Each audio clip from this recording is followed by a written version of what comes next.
Jake, what's it like being out on the field again? What is it now, 7 years later?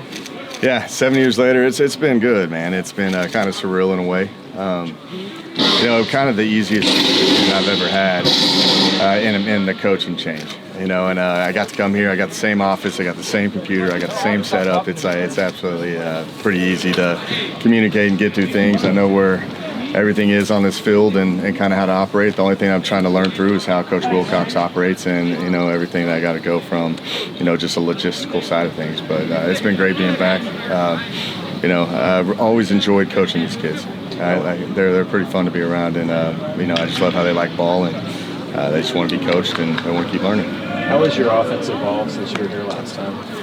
A lot. A lot has changed. Still the same kind of philosophy in terms of playing with tempo and being spread. But just over the years, what I've learned with is the quarterback play. Right? Everything has to go around, what the quarterback's capable of doing. Right? And when I got to Texas State, I had a lot of different types of quarterbacks. I had running quarterbacks, I had pocket quarterbacks, and that's what I'm trying to figure out here with our guys here. So when you kind of have kind of a wide variety of dual threat guys and some pocket passers, you got to be able to have efficiency plays and plays to get them back on track. And I've learned a lot from a QB run game standpoint, because when I was here with Davis Webb, he was straight pocket. So I was a pocket passer there. I've added a lot more QB run game and just kind of that element. I'm just trying to adapt to what these players are capable of doing and put them in better positions. How did you evaluate Sam, given that he played so little at TCU? Yeah, Sam, I've known about him for a long time. I actually never got to really have a chance to recruit him when he was coming out of high school, because he was such a national recruit.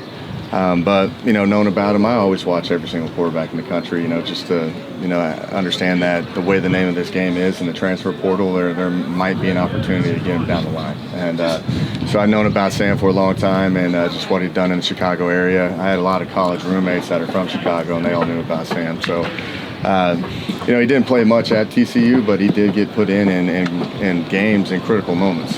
So I know that Sam has been out there, been on the field, been in the spotlight, and sometimes you're going to have to worry about a kid if he's going to have any butterflies or nerves when you go out there in a game. But he's already been out there. He played for Oklahoma State, he played for Colorado, he made some plays there, so he has played college football. So but he still hasn't played much, and we've still got to keep learning and moving from there. So you referred a lot to his high school stuff as far as evaluating and saying, I want this guy? I did. From the high school stuff, I knew he was a very talented kid. And he had probably 40-plus offers coming out of high school. A lot of them were for playing different positions, running back and receiver, because he's a very talented athlete. But I know a lot of guys at TCU, just talking with just Garrett Riley and Doug Meacham, the guys there, and Sonny, and all those guys, they gave a really great review about that and what he's capable of doing. So sometimes when you get to this transfer portal, you got to call a lot of people. You got to make sure that you're checking all the boxes. And where we were at, he checked a lot of boxes for us, and it was going to be a really good get for us. What about his skill set fits what you want to accomplish? Yeah, it's very unique. You can do a lot of different things with this guy. I think he can throw the ball very well.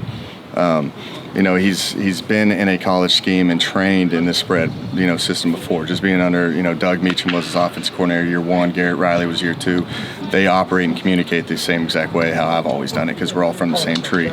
But now, you can see that he's known how to throw the ball. But what I'm trying to play with a little bit is just kind of how we can utilize his skills of just how talented of an athlete he is. So we've been kind of messing around with some different schemes and stuff. And that's what spring ball's for. It's a lot of base stuff, but then I'm also having a little fun with it, because he claims he can run a 4.3, but we know we'll wait till that comes out a little bit later. But very dynamic athlete. We've brought him up a lot, and other players, and even Coach brought up Fernando. What has he shown you so far? Fernando's great. I'm saying Fernando is probably the most eager person I've ever coached. He kind of reminds me of Davis Webb in a way, in terms of just he's always asking questions. He's always wanting to meet.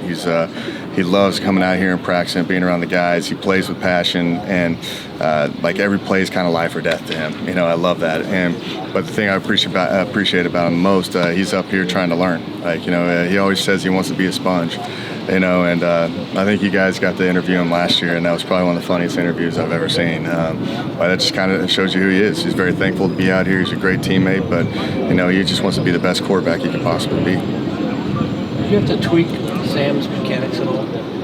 No, at this point right here, I'm not going to change much of the throwing mechanics because if they don't have very polished mechanics, they're probably not going to be able to play at this level. And the main thing is I don't change the throwing mechanics. I try to change the footwork to match the timing of it all, right? Because they've been throwing it this way since they're probably like in second grade.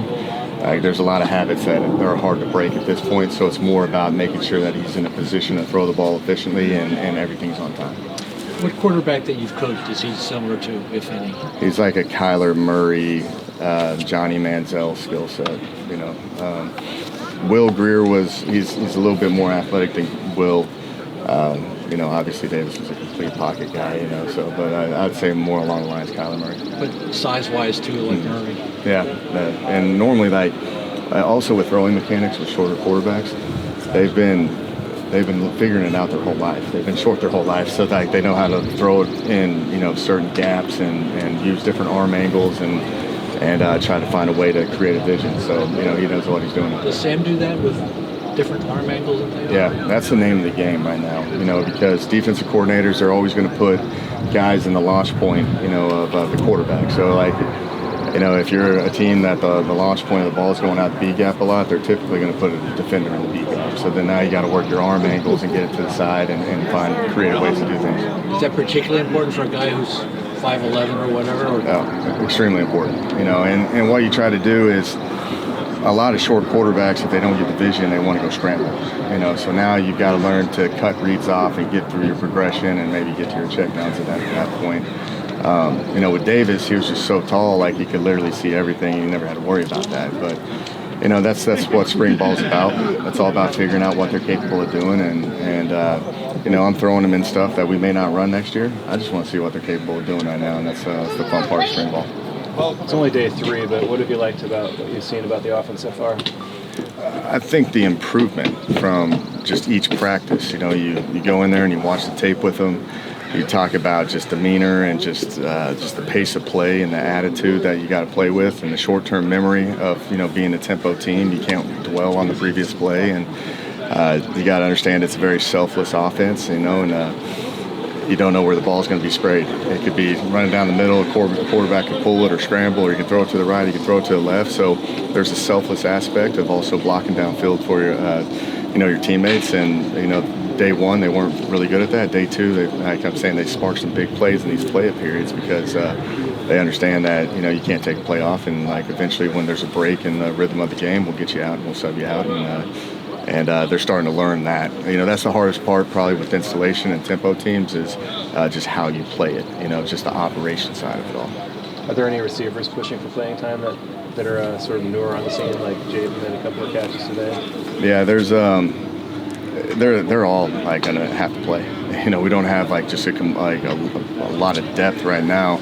So we're just, typically it's about the 8 to 10 receivers, and you guys are all just going to have to go out there and play. But really pleased with how they are because they're starting to figure out what they're capable of doing. Some guys got some speed and a long stride. Some don't have a long stride and they're shorter. So you just got to keep working on the timing and understand just kind of what they're capable of doing and how fast they are. Do we need to throw them down the field, or do we need to back shoulder them? And it's they all are very talented kids. We just got to get them on the same page with the quarterbacks on what they're capable of doing. Sam brought up the vertical game, and the players have as well. How much is that going to be a big part of what you guys want to do?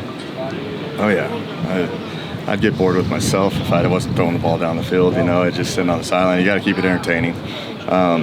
But that's kind of how we've always been in spread sets. And spread sets, it's more about running, downhill and using perimeter stuff when needed and taking shots and throwing it vertically. If you guys remember Chad Hansen and Demetrius Robinson, we were stretching the field vertically a lot with those guys, and that's kind of been the whole philosophy that I've had, moving forward because you need to run the ball efficiently and take what the defense is giving you, but when there's a moment to stretch the field vertically, you got to be able to take advantage of that, and Sam can do it well. He's got a really good arm. I know Fernando's got a really good arm as well.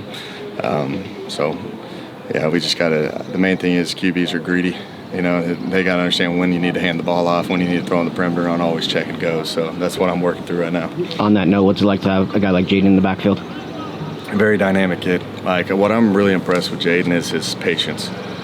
You know, we hit a counter play the other day, and just how he was allowing the blocking to set up, and then it's like you just, you know, gets shot out of a cannon at that point. Like, you guys have seen his speed. You know, he's a very dynamic player, a very talented player.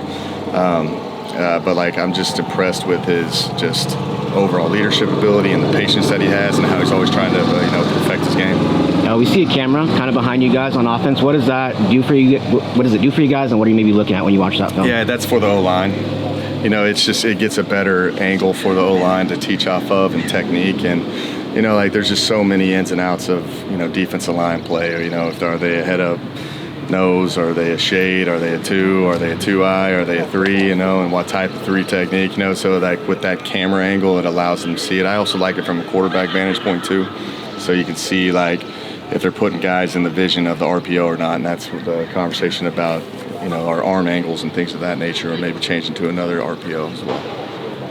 From somebody looking from the stands, not a football person, is the offense going to look pretty similar to what you ran with Sonny in the last year?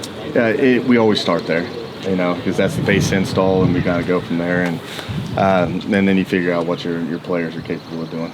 You know, I want to see, like, I'm getting a lot of evaluations. I want to see if you can win on slants and verticals down the field, and I want to see the knowledge of the game of the QB and things of that nature. And then, you know, once you get to summertime and fall camp, then you got to start solidifying down what we are going to be good at and what we're going to hang our hat on. Are you surprised at all that Davis is a quarterback's coach in the NFL at this point? Yeah, going right out from being a player? Yeah, that doesn't surprise me at all. You know, you guys have heard the stories, and just being around him firsthand, his work ethic is second to none, and I'm just very impressed with him. I knew he'd be a coach at some point. I offered him my offensive coordinator at Texas State a couple of times, and he just kind of kept waiting. You know, rightfully so, and you know, he knew that he was going to have a big opportunity, and this one came where, you know, you can't really say no to these opportunities. And I think he's a guy that'll be a head coach. I've been said it for a long time. He'll be a head coach in the NFL here within 5-10 years, just because he's such a dynamic worker and he understands the game very well. What do you see out of Jeremiah and Maven? I think they're very talented. Speed. You know, Jeremiah is very long. Like, you know, he can run well and all that, but like, the thing about him is his catch radius is pretty good. So if you can just get in his vicinity, he's got a good shot to bring that down. Maven, I've been probably the most impressed with, and just his leadership ability and how he lines up and communicates, and you know, he's starting to hit a couple big plays. You know, I think those two, and Monroe's been one of my favorites right now. Monroe's really stepping up and doing a lot of great things. So those three right there, you know, playing a lot of ball already, you know, and bought into what we're doing. We're having fun with it, you know, and I think, you know, their best is still just, you know, they're still ahead of them. The center quarterback miscues exchange on the exchange, is that just part of the spring and new faces, all that kind of stuff? Part of the spring. We're trying to get evaluations. We're snapping 5 to 6 centers right now. Some of them have never played center before, but like, we have to work the contingency plans of things where, you know, if we do have, you know, Sindo right now is not cleared to go in those full team settings. So who's going to be, you know, a guy to come in and fill in? Driscoll played a lot, you know, when Sindo went down last year, and you know, we got to find that 3rd, 4th, 5th, 6th guy, you know, and you know, it's just going to be a revolving door until we can figure it out. You talked about wiping the slate clean. You maybe have some miscues there. Is that part of that, just to kind of get to the next play and get to the next snap? Yeah, and I'm still trying to, like, we're doing the element of play it. But like, I'm not trying to just completely win the drill. I'm also trying to work the plays of the day. You're also trying to put these guys in situations where they can think. You know, like if we're having trouble maybe with pass pro, I'm still going to call it at times so they can practice it and get better at it. But like, I also want to see if guys on the perimeter are getting open and doing what, like, you know, and the vision of the QB and what they're doing. I can't, like, when you do play it unscripted periods, you can't just sit there and just run one play over and over and over and over again. You know, you got like that, you know, it's going to work versus that defense that they're running. You got to be able to, you know, do the stress points and teach off of it and get evaluations of everybody else. In the inside zone periods, you guys are running some split zone stuff. So there's, you know, they use Deebo down there out of the split zone stuff. Do you see maybe some of your wide receivers maybe taking on a bit of that role, maybe having that in your playbook with just their dynamic ability? Yeah, we will at some point, you know, and utilize it a lot. But, you know, main thing is like right now we have 10 tight ends. you know, and I'm just trying to get evaluated. Like, you know, I try to get in some 12 personnel sets. It's the earliest I've ever done 12 personnel sets. Like, it's kind of crazy because when I was here in 16, I only had Malik McMorris. That was it. You know, I didn't have any other tight ends, so then I had to move J.D. Hennett in as a backup tight end. Now I come here and we got about 10 tight ends, you know, so now like the receivers are running a lot, so you're seeing these tight ends actually play receiver a lot too now. So it's the hardest part for us was just trying to get all the pieces together, you know, and then so we can practice certain looks and, you know, train the QB and everybody else up. And but when we start getting into game plan stuff, you're going to see a lot of that stuff. And then also, we talked about tight ends, Jack Ehlingers made that long catch, and then I think some of the coaches were yelling out "Baby Gronk." Where did that nickname come from? Yeah, that's the first I've heard that one. Yeah, no, it's that you're saying Jack hit that one. Yeah. There's Jack's been playing well. I'm telling you, like he's fun to watch, man. I really like what Coach Plow's doing in that entire tight end room.